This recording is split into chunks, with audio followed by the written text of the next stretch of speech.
So here we are again. There's a couple of things. Some people have messaged me recently asking for, do I have any charts or pages? You know, have I written anything out? No. I traditionally don't write anything out.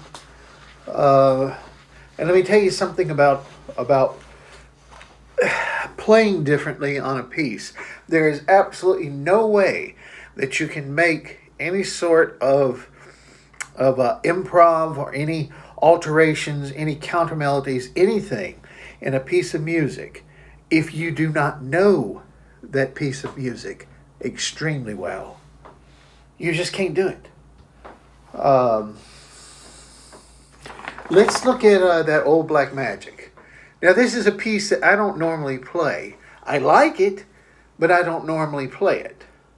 And because of that, I'm going to have to stick very closely to what's written here.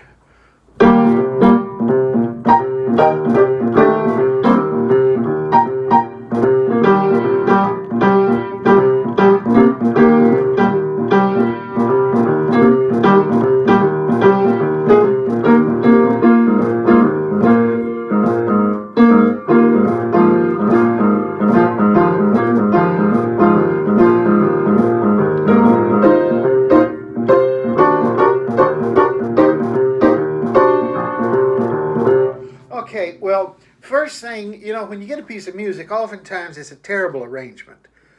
And that's just absolutely a wretched arrangement. I mean, that just, okay. The person who did the arrangement must have absolutely gotten stuck on what to do. So let's, like I said, this is kind of like building right now. So it's in the key of E flat. So that means it's going to have 3 flats in it, B, E, and A. So let's see what we can do with it.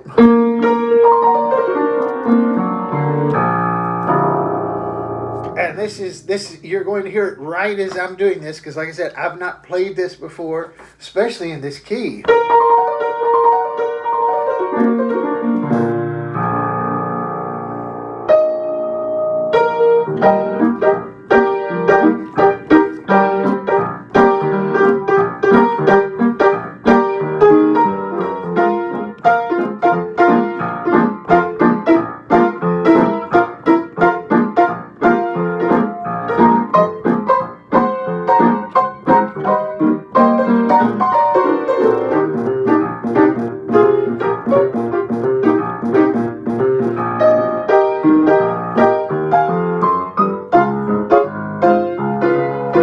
Okay, so we can put a little bit of stride into it.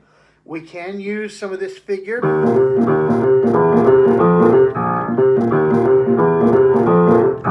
We can also put a little bit of the walking bass into it. So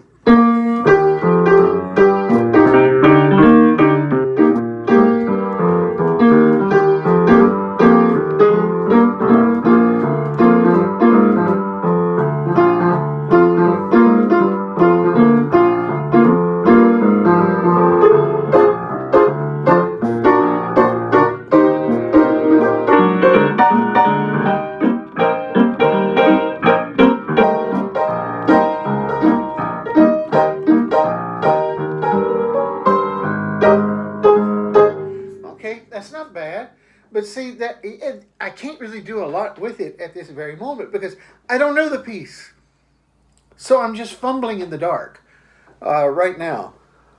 If I wanted to, we could move it from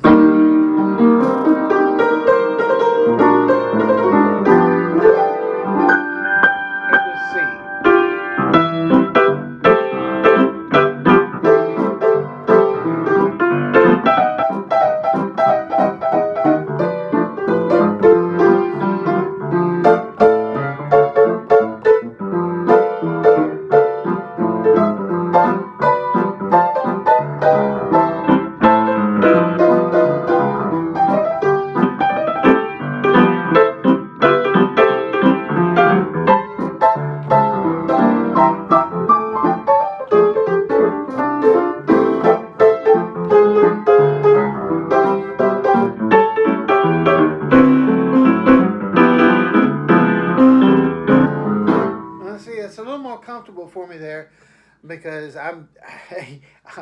my hands are lazy. They like C, F, G, B flat, the key of E flat, the key of A flat. They like those keys, but E flat sometimes my hands don't particularly like it.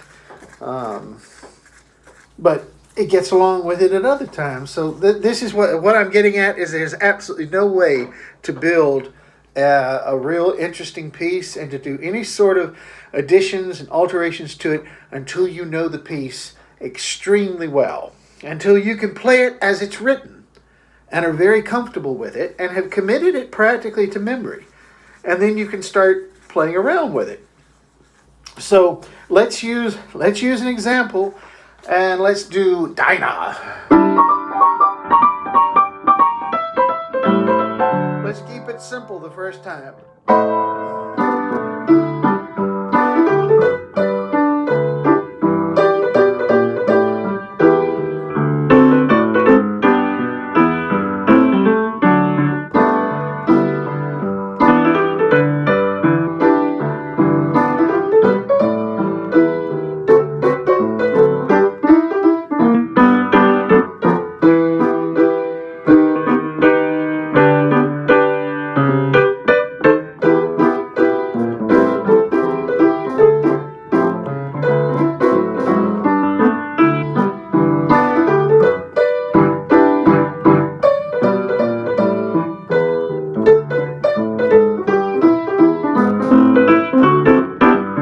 Now we'll add a little bit extra into it.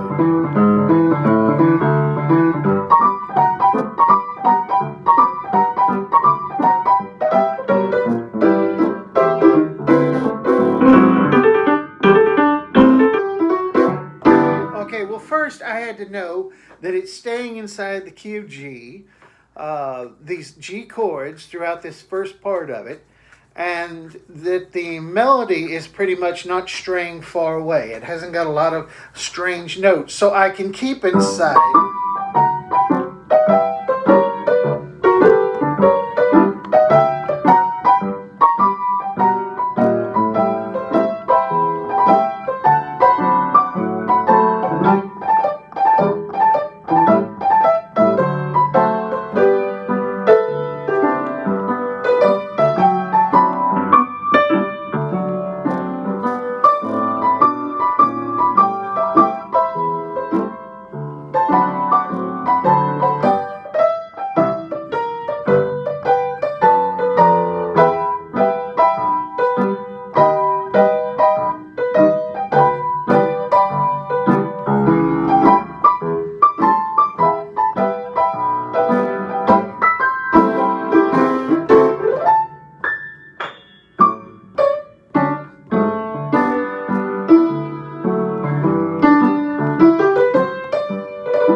So you get that basic idea. You know what the chord structure is going to be.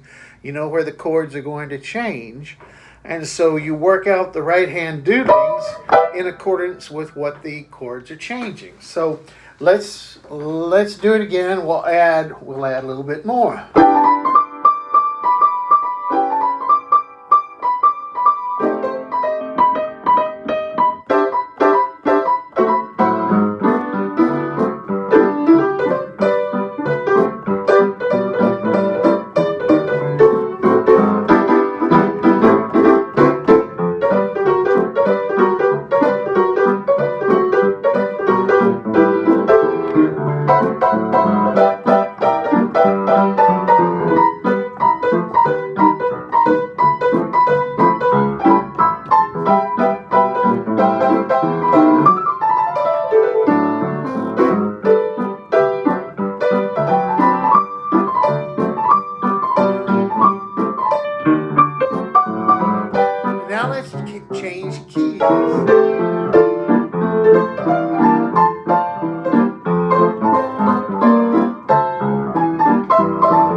I did not know how to play that piece straight, there's no way that I would be able to do any sort of improv on it or any sort of additions to it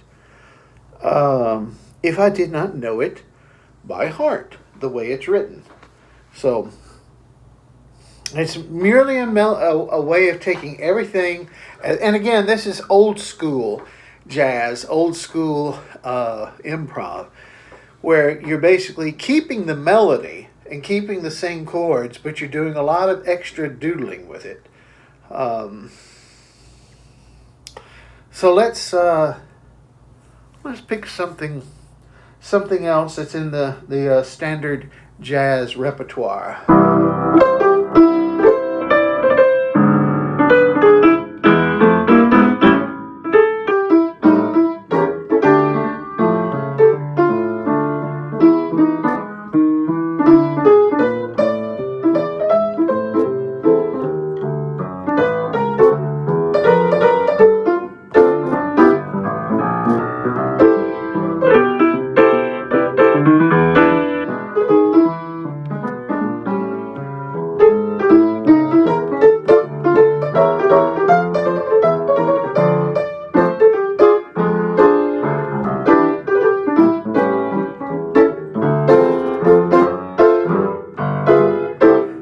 Told somebody, they said, well, I'd like to play All of Me, and they said, please, it's only an hour program. So it's kind of like, oh, come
Now, when we talk about some of these runs, like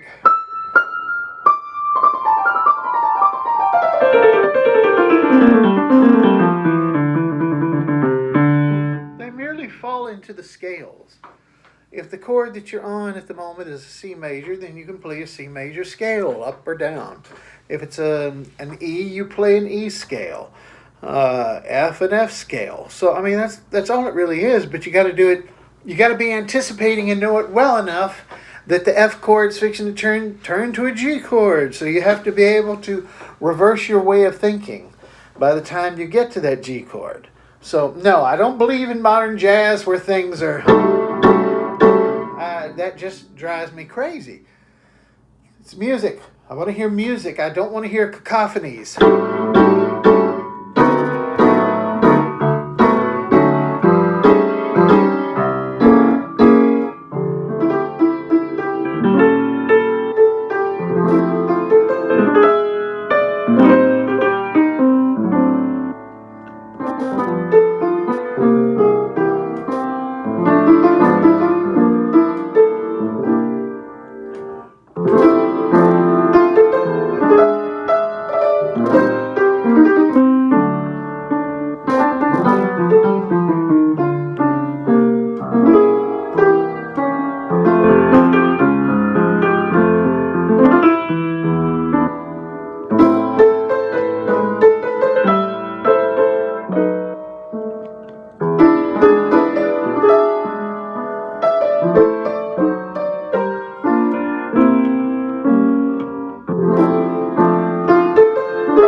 section could really stand some attention.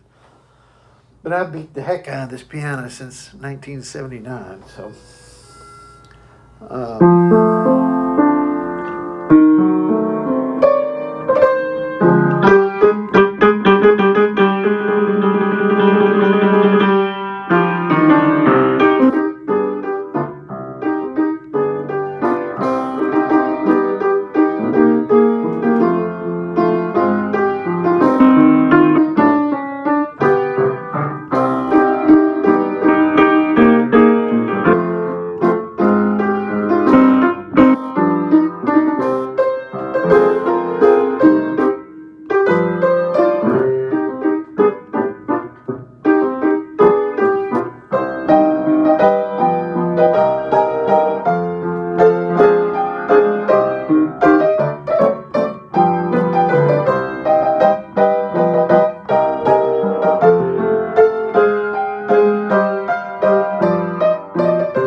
What's so interesting about Chim Chimney is the fact that this note, this is progressing like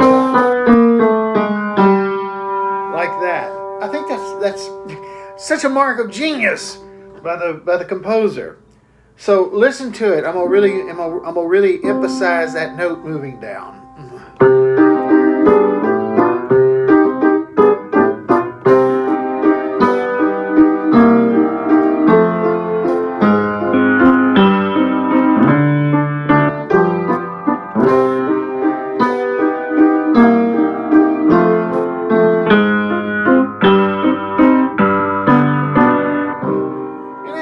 I just think that's incredibly smart. Such a conservation of energy and movement, but at the same time, it gives incredible depth to the piece. All right, okay. Well, let's get off of all this babbling nonsense. We'll finish up with something. My E flat tends to never want to work here, and I like sometimes E flat because the piece will fit for it.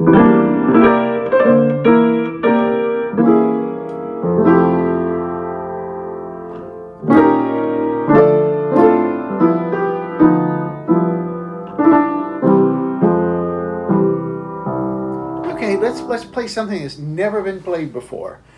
Almost like music to a silent movie. All right, how about that? Let's do something like that, and we'll just play whatever comes to mind.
that's never been done before that I'm aware of. Certainly never been done by me.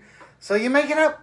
You go with it. You take chord structures, you take bits and pieces and phrases from other pieces and throw them all together and tie them together with all sorts of different passing tones and faults. Oh gosh, boy, it's too late. My mind's not thinking.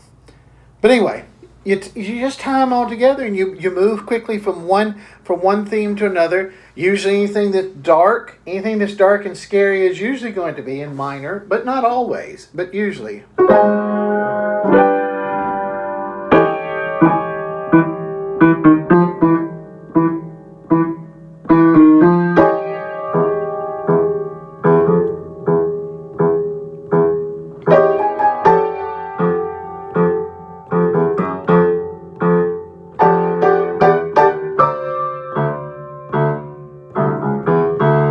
See, at that point in time, I don't mind that. And all that is just clusters. I mean, if you had to write it out, you could. But to me, it's just clusters. And I go with what feels right and what I know what it's going to sound like. And make them big, full, nonsense chords almost.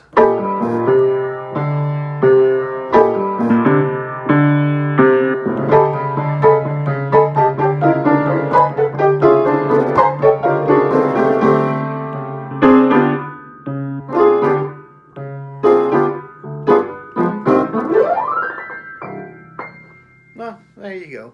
Craziness for tonight.